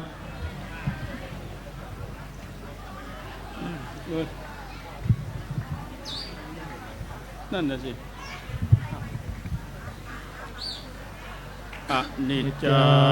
วัตสังขาราอุปาทวยธรรมิโนอุปจิตวานิรุชชันติเตสังอุปสมโมสุขโข ครับเจ้าที่นะครับได้เก็บผ้าไตรนะครับแล้วก็ภูสายโยงจากนั้นก็จะได้เทียบเครื่องไทยธรรมนะครับในช่วงที่เทียบเครื่องไทยธรรมนะครับท่านที่เตรียมเครื่องสังฆทานมาเตรียมของมาถวายนี่ก็เตรียมตัวนะครับเตรียมตัวหลังจากที่ได้น้อมถวายผู้แทนของพวกเราทุกคนนะครับ10 ท่านได้มาน้อมถวายจากนั้นนะครับก็จะได้เรียนเชิญนะครับเรียนเชิญทุกท่านที่เตรียมเครื่องไทยธรรมมานะครับได้น้อมถวายครับในช่วงที่กำลังเทียบเครื่องไทยธรรมนะครับผมขออนุญาตอ่านรายนามก่อนนะครับที่จะถวายไทยธรรม1แม่ชีสุวรรณากิจพ่อค้าของ2คุณพี่สุชาดาจิราธิวัฒน์3คุณมยุรีเนารัตโนภาส4คุณพัชรีหลินวัฒนา5คุณนาฏนิษฐาจิรายวงศ์6คุณอานุภาพพานทองนะครับสกเขตสาธร7คุณประนตเสนีวงศ์นวิยา8ผู้แทนผู้ปฏิบัติธรรมชั้น2 9คุณจิรนันท์เลาหะวิรภาพอ่านถูกคราวนี้นะครับและ10คุณวรนันท์อุทารจิตนะครับ10 ท่านนะครับเรียนเชิญครับนี่ถือว่าเป็นเจ้าภาพเป็นผู้แทนของพวกเราทุกคนนะครับที่นั่งด้านในแล้วก็ด้านนอกนะครับมีผู้แทนออกมาถวายเราทุกท่านก็พนมมือนะครับอนุโมทนาสาธุการนะครับโมทนาสาธุการครับแล้วก็คณะที่นำเครื่องไทยธรรมมานะครับนำเครื่องไทยธรรมมาเรียนเชิญนะครับน้อมถวายนะครับพระภิกษุรูปหนึ่งรูปใดก็ได้นะครับรูปหนึ่งรูปใดก็ได้นะครับท่านที่เตรียมจตุปัจจัยซองปัจจัยที่จะเข้ามาถวายก็เรียนเชิญเลยนะครับเรียนเชิญเลยรูปใดก็ได้นะครับไม่ได้เป็นปาติปุคลิกทานไม่ได้จำเพาะเจาะจงองค์หนึ่งรูปใดก็หาไม่ได้นะครับมาถวายในถ้ำกลางสงฆ์สะดวกใกล้รูปไหนก็ถวายรูปนั้นนะครับจะได้เป็นสังฆทานบุญอันยิ่งใหญ่อุทิศให้กับบรรพชนอุทิศให้กับปู่ย่าตายายพ่อแม่ครูอุปชาอาจารย์ที่ท่านมีพระคุณต่อเราที่ท่านได้ล่วงลับดับขันไปแล้วครับคุณพี่ที่จะถวายซองจตุปัจจัยนะครับเรียนเชิญนะครับเรียนเชิญน้อมถวายนะครับเรียนเชิญน้อมถวายนะครับก็ให้โอกาสนะครับกับศรัทธาญาติโยมนะครับที่มาวันนี้ก็ถือว่าคับข้างอุ่นข้างหนาตาทีเดียวเสร็จจากนี้นะครับเราก็จะได้เข้าสู่ไฮไลท์งานอีกงานนะฮะนั่นก็คือการส่งน้ำพระนะครับส่งน้ำพระก่อนที่เราจะส่งน้ำพระสิ่งหนึ่งสิ่งใดที่เราได้ประมาทพลาดพลั้งนะครับ1 ปีที่ผ่านมาอะไรที่ประมาทพลาดพลั้งด้วยกายวาจาใจดอกไม้ไปไหนดอกไม้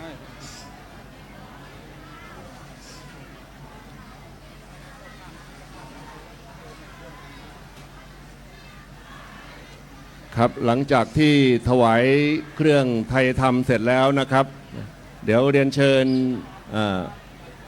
แม่ชีสุวรรณากิจพ่อค้านะครับพร้อมคณะแล้วก็พี่สุชาดาจิราธิวัฒน์นะครับได้น้อมถวายกันเทศนะครับถวายกันเทศแด่พระเดชพระคุณหลวงพ่อพระธรรมวชิรโมลีนะครับทราบว่าเย็นนี้นะครับท่านก็เดินทางไปที่จังหวัดอุบลราชธานีนะครับไปทำบุญให้กับอุปชาอาจารย์นะครับก็ทุกท่านก็โมทนาสาธุการนะครับในบุญกุศลที่พระเดชพระคุณได้ปฏิบัติมาอย่างสม่ำเสมอนะครับพระเดชพระคุณนั้นถือว่า ผมเคยอ่านหนังสือบันทึกสวิตเซอร์แลนด์นะครับว่าการอยู่ในต่างแดนโดยเฉพาะประเทศสวิตเซอร์แลนด์เนี่ยเขายอมรับอะไรได้เนี่ยยากมากไม่ใช่ยอมรับได้ง่ายๆนะครับหลวงพ่อไปอยู่34 ปีเนี่ยจนกระทั่งว่าเป็นที่ยอมรับนะครับยอมรับของชาวฝรั่งต่างชาติได้หันมานับถือพระพุทธศาสนาหันมาประพฤติหันมาปฏิบัติหลวงพ่อสอนการปฏิบัติธรรมภาคภาษาอังกฤษนะครับจนกระทั่งว่าฝรั่งต่างชาตินะครับให้การยอมรับนี่คือสิ่งที่เราท่านทั้งหลายควรภาคภูมิใจในร่มเมตตาพระเดชพระคุณนะครับครับจากนี้ไปนะครับพระสงฆ์ทั้งนั้นจะได้อนุโมทนาทุกท่านกรวดน้ำรับพรครับ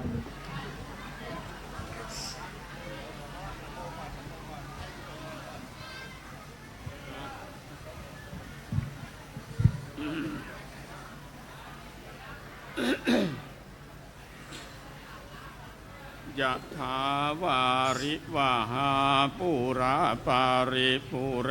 นติสาคารังเอวะเมวะอิโตทินังเป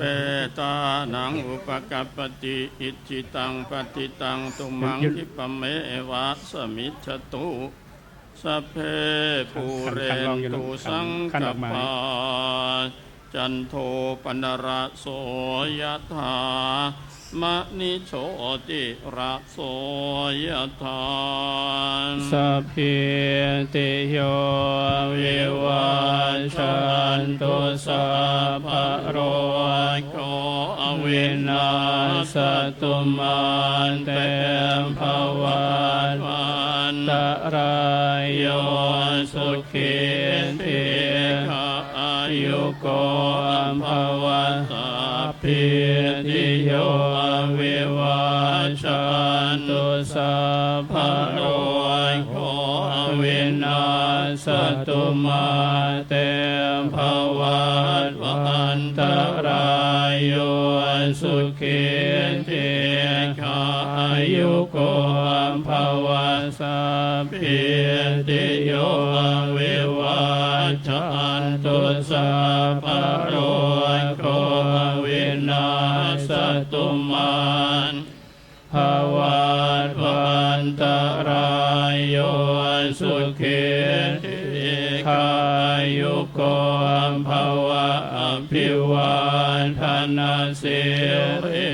สเนจังวุฒาปจายโนจัตตารโอธรรมวัฏอันเตอายุวันโนสุขังภาลั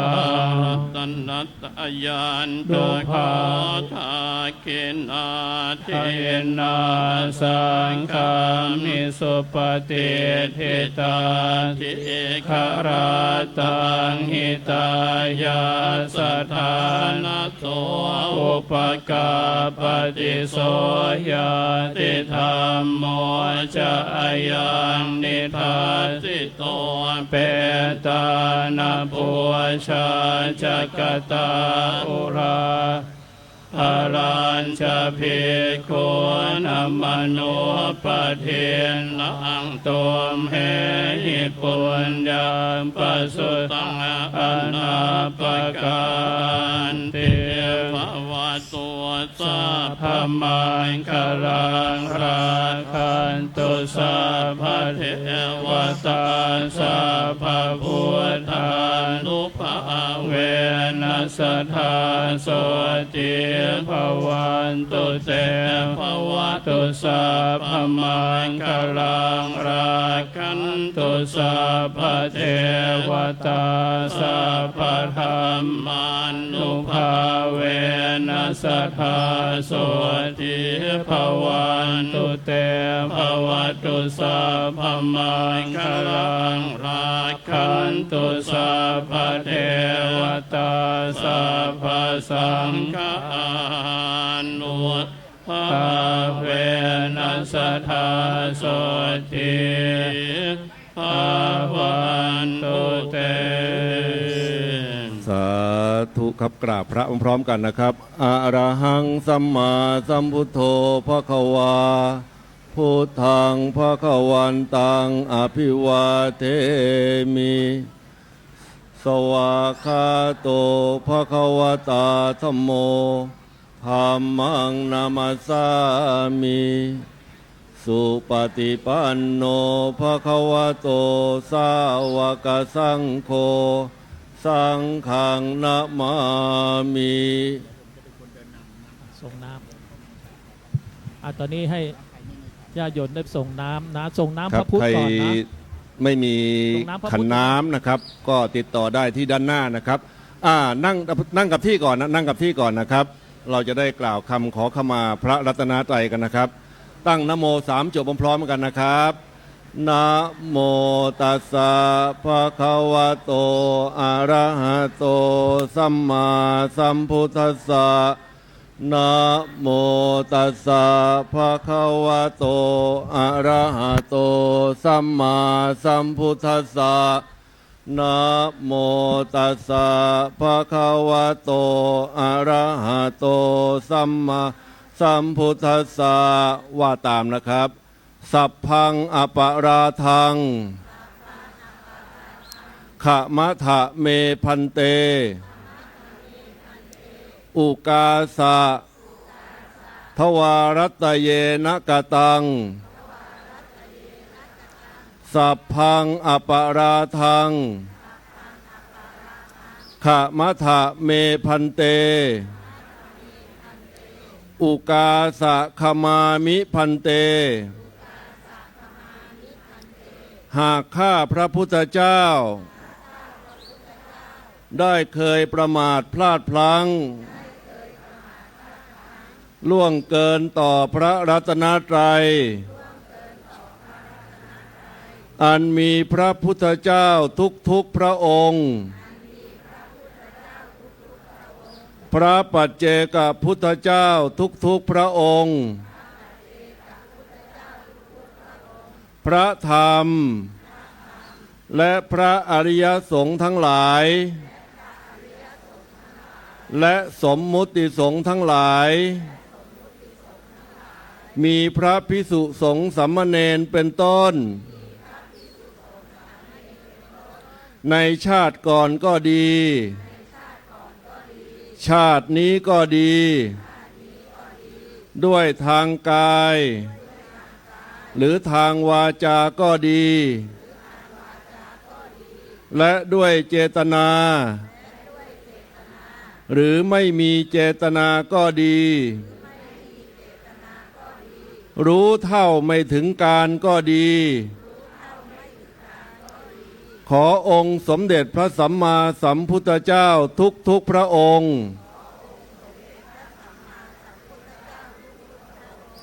พระปัจเจกพุทธเจ้าทุกพระองค์พระธรรมและพระอริยสงฆ์ทั้งหลายและผู้มีพระคุณทุกท่านได้โปรดอดโทษให้แก่ข้าพเจ้าตั้งแต่บัดนี้เป็นต้นไป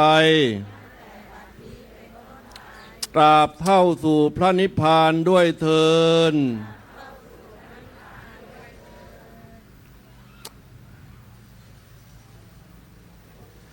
ครับพระเดชพระคุณท่านเปล่งวาจาสาธุนะครับทุกท่านนะครับที่เข้าส่งน้ำนะครับเดินตามท่านอาจารย์พระครูเอกชัยนะครับไปส่งน้ำที่พระพุทธปฏิมาด้านหน้าก่อนนะครับแล้วก็เดินเข้ามายังด้านในนะครับวันนี้หลวงพ่อท่านบอกว่าเต็มที่นะฮะไม่ต้องกลัวเปียกพรมก็ตากได้ไม่ต้องกลัวเปียกครับหลั่งน้ำลดน้ำที่มือนะครับหลั่งน้ำลดน้ำที่มือครับเสร็จแล้วก็ไปส่งน้ำสามเณรด้านนอกด้วยนะครับสามเณรด้านนอกด้วยถือว่าวันนี้มาเล่นน้ำสงกรานต์มาสาดน้ำกับลูกเนรนะลูกเนร ณกำลังน่ารักบวชมาก็วันนี้ก็เป็นวันที่15นะครับบวช15 วันในร่มเมตตาพระเดชพระคุณหลวงพ่อนะครับได้มาศึกษาปฏิบัติในช่วงสั้นๆนะครับในโอกาสที่ปิดภาคเรียนการศึกษาในขณะที่คุณโยมรดน้ำสามเณรก็สวดบทพุทธคุณธรรมคุณสังฆคุณครับท่านใดไม่มีขันนะครับไม่มีขันไม่มีน้ำอบนะครับ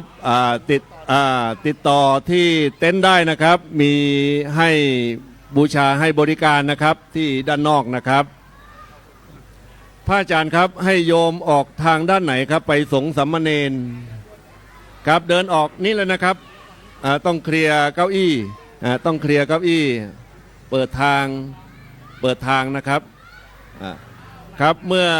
สงน้ำนะครับพระคุณเจ้ารูปสุดท้ายกับหลังหันออกไปยังด้านนอกนะครับหันหลังออกไปยังด้านนอกไปส่งน้ำลูกเนนนะครับตอนนี้รถคันใหญ่ถือว่าชุ่มฉ่ำทีเดียวนะครับ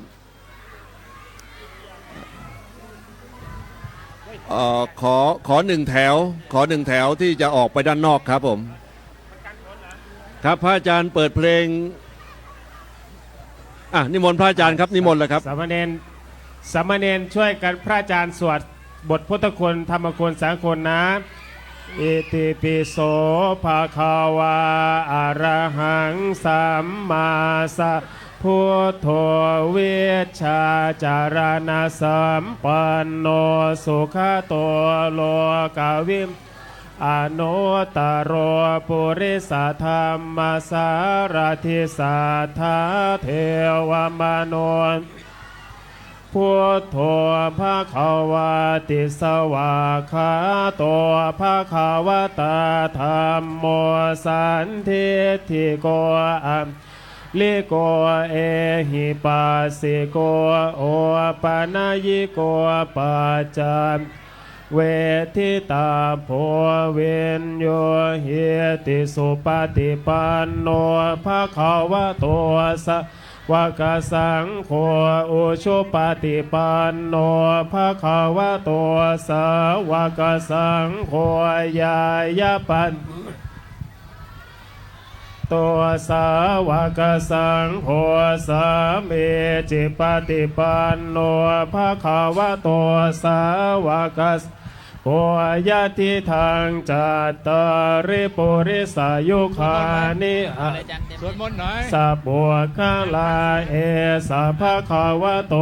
สาวกสังโฆอาหุนายโยปาหุนโยทาคินายโยอัญชลีกรณิโยอนุตตรังปุญญาเขตังโลกาสัตติมบุรพารสมิงพระพุทธคุณังบุรพารสมิงพระธรรมเมตังบุรพารสมิงพระสังฆานังทุกขโรคพยังวิวันเยสัพพทุกข์สัพพโสสัพพโรสัพพภัยสัพพเคราะห์เสนียดจันไรวิวันชัยเยสัพพนางสัพพลาพังภวันตุเมรักขันตัวสุมขันตัวอาคเนรสมิงพระพุทธคุณังอาคเนรสมิงพระธรรมเมตังอาคเนรสมิงพระสังฆานังทุกขโรคพยังวิวันเยสัพพทุกข์สัพพโศกสัพพโรคสัพพภัยสัพพเคราะห์เสนียดจันไรวิวันเยสัพพะทานังสัพพะลาพังภวันตุเมรังตัวสุรังขันตัวทักษิณรสมิงพระพุทธคุณังทักษิณรสมิงพระธรรม ตั้งทักษิณรัศมีงพระสังฆานังทุกขโรสัพพยังวิวันชัยเยสัพพทุกข์สัพพโศกสัพพโรคสัพพภัยสัพพเคราะห์สันจันไรวิวันชัยเยสัพพ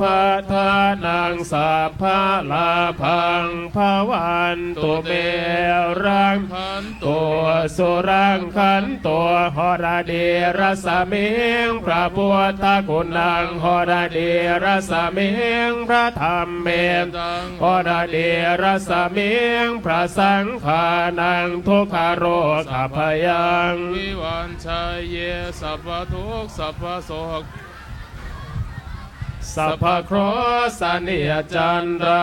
วิวันชัยเยสัพพทานังสัพพราพังภวันตุเมราคันตัวสุรังคันตัวปัจจิมรสมิงพระพุทธคุณังปัจจิมรสมิงพระธรรมเมตังปัจจิมรสมิงพระสังฆานังทุกขโรสัพพยังวิวันเยสัพพทุกข์สัพพโศกสัพพโรคสัพพภัยสัพพเคราะห์สันนิจันไรวิวันชัยเยสัพพทานังสัพพราพังภวันตุเมราคันตัวสุรคันตัวพายับรสมิงพระพุทธคุณังพายับรสมิงพระธรรมเมตังพายับรสมิงพระสังฆานังทุกขโรสัพพยังวิวันชัยเยสัพพทุกข์สัพพโศกสัพพโรคสัพพภัยสัพพเคราะห์สันนิจันไรวิวันชัยเยสัพพทานังสัพพลาพังภวันตุเมรังขันตัวสุรังขันตัวอุดรรสมิงพระพุทธคุณังอุดรรสมิงพระธรรมเมตังอุดรรสมิงพระสังฆานังทุกขโรสัพพยังวิวันชัยเยสัพพทุกข์สัพพโศกสัพพโรคสัพพภัยสัพพเคราะห์สันนิจันไรวิวันชัยเยสัพพทานังสัพพลาพังภวันตุเมราคันตัวสุรังคันตัวอิสานรสมิงพระพุทธคุณังอิสานรสมิงพระธรรมเมตังอิสานรสมิงพระสังฆานังทุกขโรสัพพยังวิวันชัยเยสัพพทุกข์สัพพโศกสัพพโรคสัพพภัยสัพพเคราะห์สันนิจันไรวิวันชัยเยสัพพทานังสัพพลาพังภวันตุเมรังขันตัวสุรังขันตัวอากาศรสมิงพระพุทธคุณังอากาศรสมิงพระธรรมเม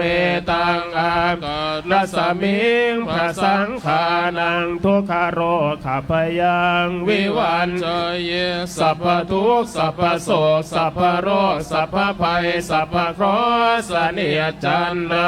วิวันชัยเยสัพพทานังสัพพลาพังภวันตุเมราคันตัวสุรังคันตัวปัทวีรสมิงพระพุทธคุณังปัทวีรสมิงพระสังฆานังทุกขรสมิงพระสังฆานังทุกขโรขัพยังวิวันชัยเยสัพพทุกข์สัพพโศกสัพพโรคสัพพภัยสัพพเคราะห์จันไรวิวันชัยเยสัพพทานังสัพพลาพังภวันตุเมรังตัวสุรังขันตัวอิมัสมิงมงคลจักรวาลทั้งแปดทิศประสิทธิจงมาเป็นกำแพงแก้วทางจิตฉันมาป้องกันห้อมล้อมรอบขอบทั่วอนัตตา ราชเสมานาเกเตสมันตาสัตโยชนะสัตสหัสสานิพุทธชาลปริเขเตราคันตัวสุขันตัวอิมัสสมิงมงคลจักรวาลทั้งแปดทิศประสิทธิจงมาเป็นกำแพงแก้วทั้งเจ็ดชั้นมาป้องกันล้อมล้อมรอบครอบตัวอนัตตาราชเสมานาเขเตสมันตาสัตโยชนะสัตสหัสสานิธรรมชาลปริเขเตราคันตัวสุดขันตัวอิมัสสมิงมงคลจักรวาลทั้งแปดทิศประสิทธิจงมาเป็นกำแพงแก้วทั้งเจ็ดชั้นมาป้องห้อมล้อมรอบครอบทั่วอนัตตาราชเสมานาเกเตสมันตาสัตโยชนะสัตสหัสสานิปัจเจกพุทธชาลปริเขเตรัง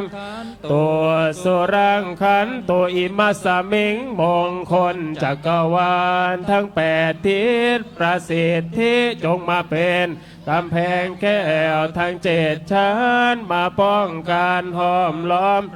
รอบทั่วอนัตตาราชเสมานาเขเตสมัน